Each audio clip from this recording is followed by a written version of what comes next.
दिनकर जी के जन्मदिन के अवसर पर कुछ पंक्तियाँ सुनाता हूँ जो मुझे बहुत प्रेरणा देती हैं, सिखाती हैं, देखना लिखना सिखाती हैं। मैं सीधे उन पंक्तियों तक पहले आता हूँ। उफ वसंत या मदन वाण है, वन वन रूप ज्वार आया है। और अगली पंक्ति देखेंगे आप, उसके शब्दों को देखेंगे। उफ वसंत या मदन वाण है, वन वन रूप ज्वार आया है।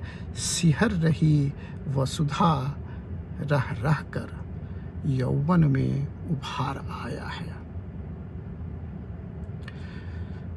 सिहर रही वसुधा रह रह कर, यौवन में उभार आया है।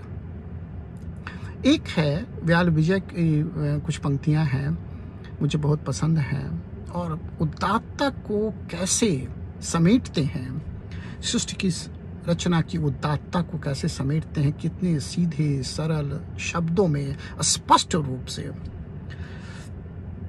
अद्वितीय है वो। फूल सृष्टि नाद बंधन पर, फूल सृष्टि नाद बंधन पर अब तक फूल रही है। फूल सृष्टि नाद बंधन पर अब तक फूल रही है। वंशी के स्वर के धागे से धरती झूल रही है। जब जब मैं इन पंक्तियों को पढ़ता हूँ तो मुझे लगता है कि सृष्टि के प्रथम नाद से दिनकर जी की ये पंक्ति अब तक गूंज रही है और जब तक सृष्टि रहेगी तब तक गूंजेगी। फूल सृष्टि नाद बंधन पर अब तक फूल रही है। वंशी के स्वर के धागे से धरती झूल रही है। एक और चित्रण, और उसमें भी रस का पुट है, फिर भी उसकी उदात्तता आप देखेंगे, उदात्तता को समेटने की शक्ति देखेंगे उनके वर्णन में कि वो है कि चढ़े अश्व पर सेक रहे, चढ़े अश्व पर सेक रहे रोटी, नीचे कर भालों को।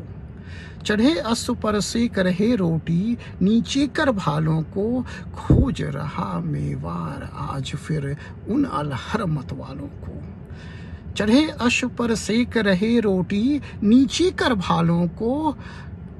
खोज रहा मेवाड़ आज फिर उन अलहर मत वालों को। बहुत बहुत धन्यवाद।